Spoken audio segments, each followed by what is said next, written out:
I'm Stephen Romo. Joe and Savannah have the morning off. And we'll start this morning in Gaza, where Israel is continuing its operations after a violent weekend that left 17 IDF soldiers dead. Israeli Prime Minister Benjamin Netanyahu met with troops today in northern Gaza, telling them do not stop. Netanyahu's push comes as Palestinian health authorities say 250 people were killed in just 24 hours in Gaza. NBC News foreign correspondent Josh Lederman has those details.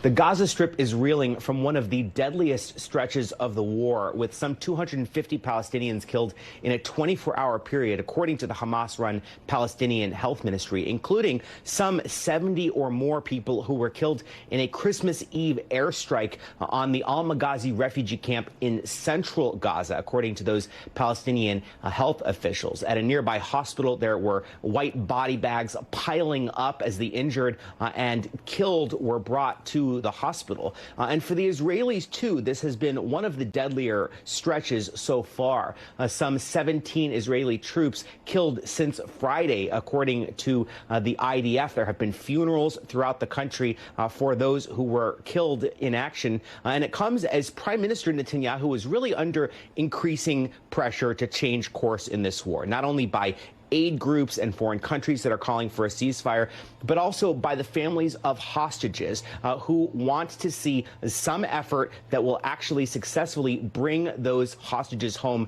now. Some of them heckled the prime minister during his speech he gave to parliament, but Netanyahu was defiant during a wartime visit to the Gaza Strip that he paid yesterday. He said, for those who are talking about ending this war, forget about it. Israel will fight until the very end.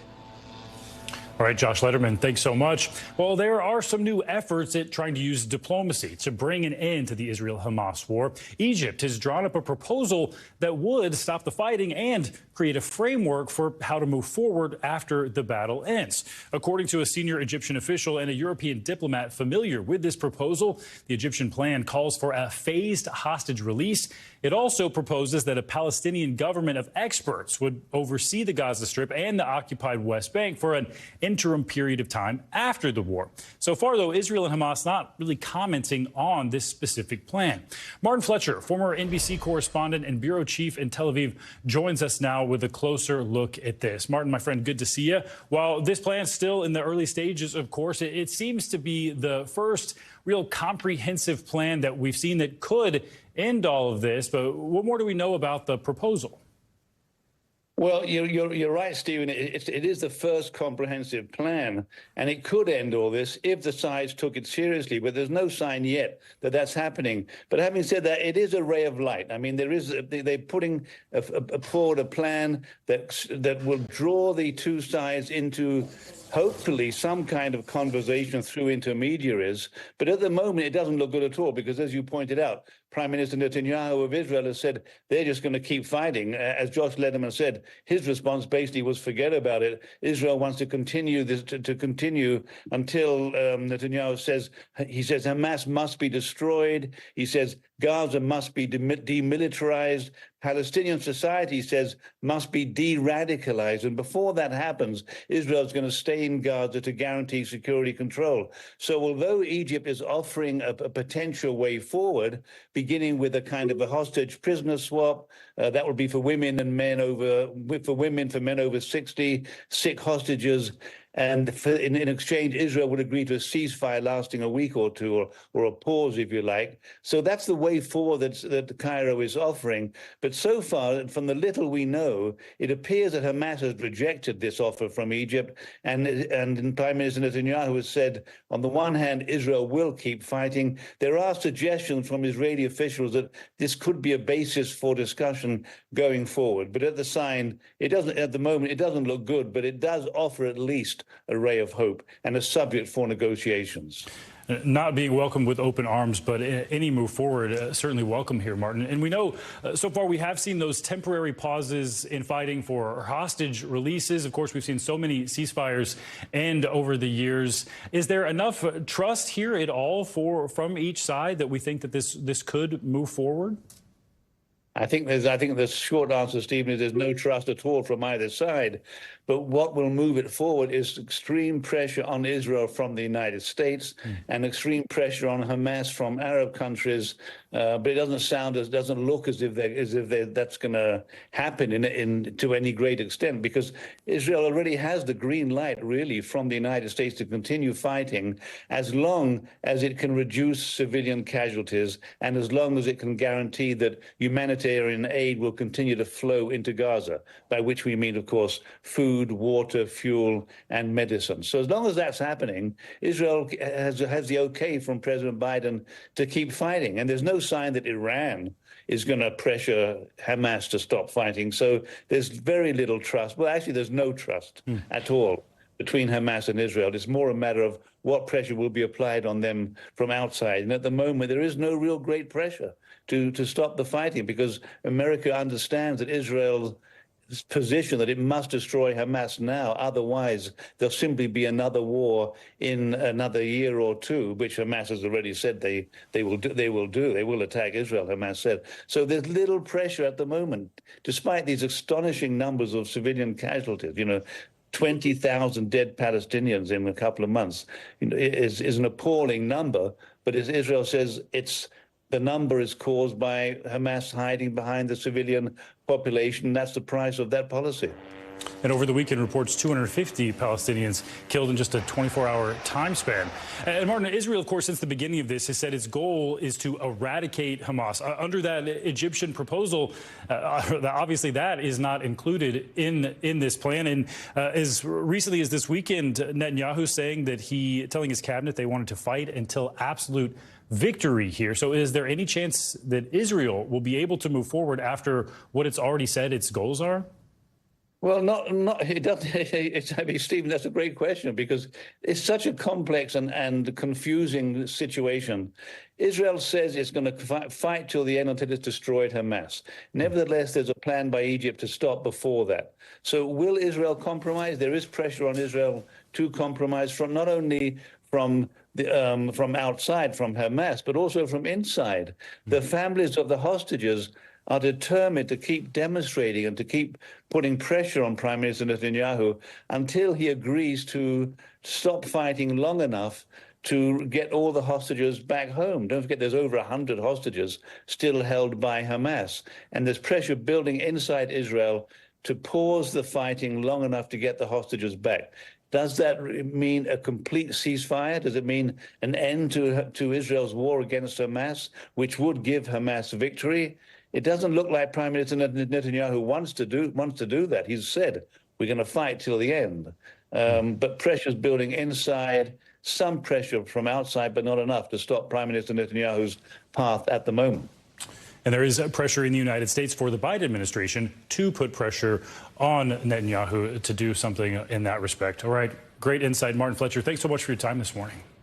Thank you, Stephen. And the war is now spilling over into other parts of the Middle East. The U.S. military launched a new round of airstrikes against militants in Iraq after a drone attack on a U.S. airbase there. According to U.S. military officials, the airstrikes ordered by President Biden destroyed 3 facilities used by Iranian-backed militants targeting American and coalition troops.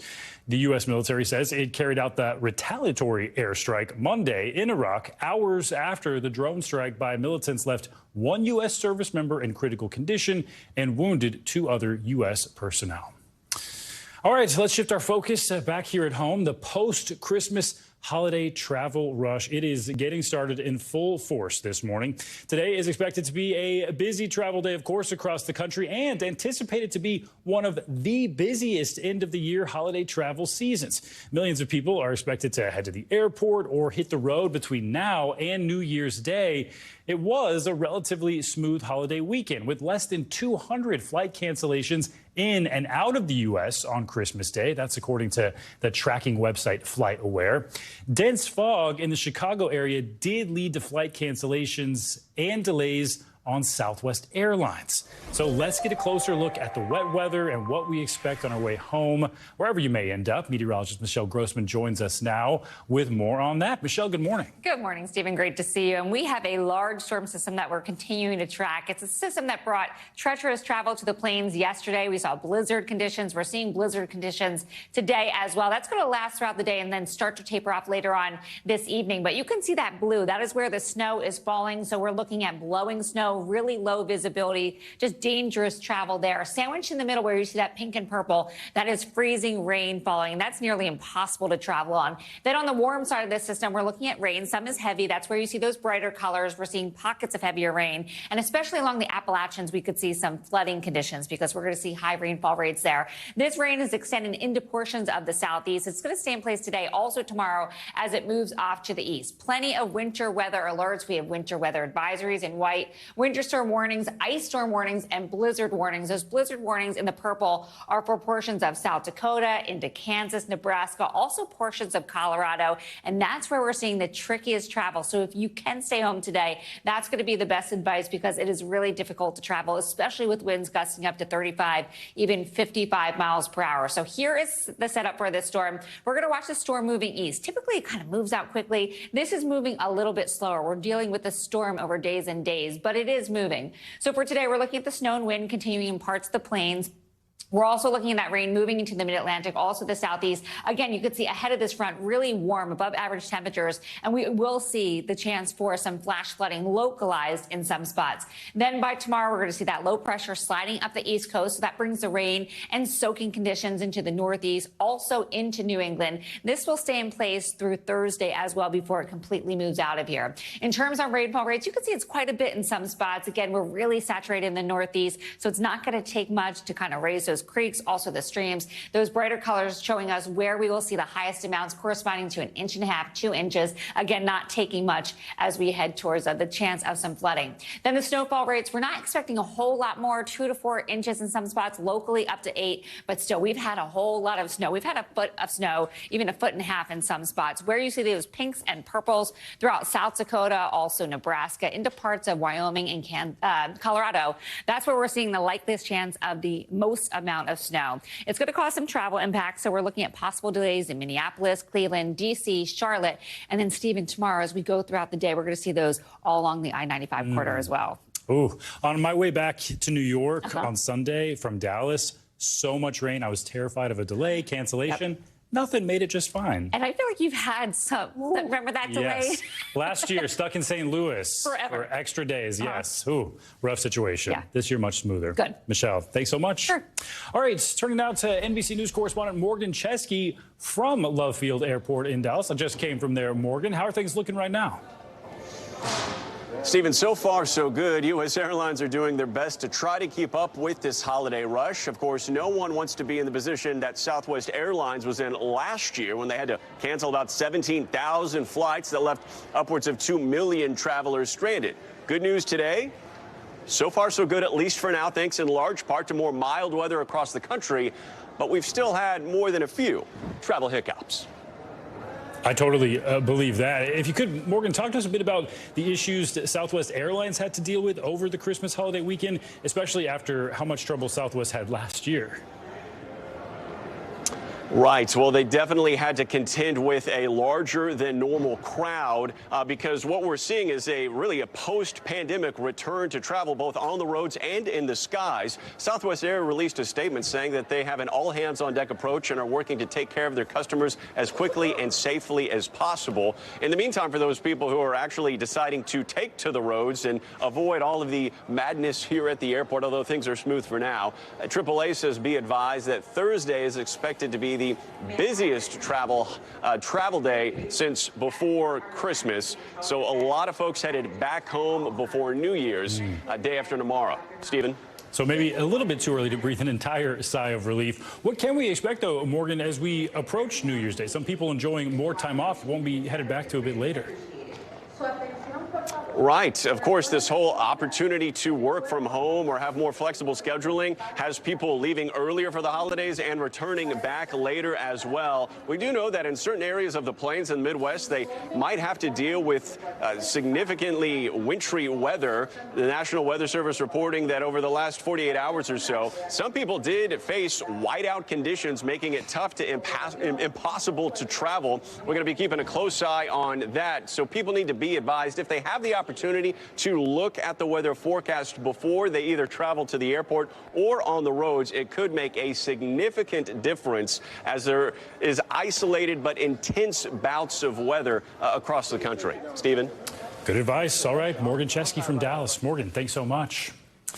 And speaking of the new year, which is quickly approaching, the Biden administration is preparing to ramp up its effort to win a second term in the White House. President Biden faced numerous challenges abroad and here at home in 2023. NBC News White House correspondent Mike Memoli takes a look back at the president's year and what could potentially lie ahead in 2024. For President Joe Biden, 2023 began with Democrats wondering, will he run? As the calendar turns to 2024, they're now asking, can he win? He started the year with political momentum. He and the Democrats have defied history.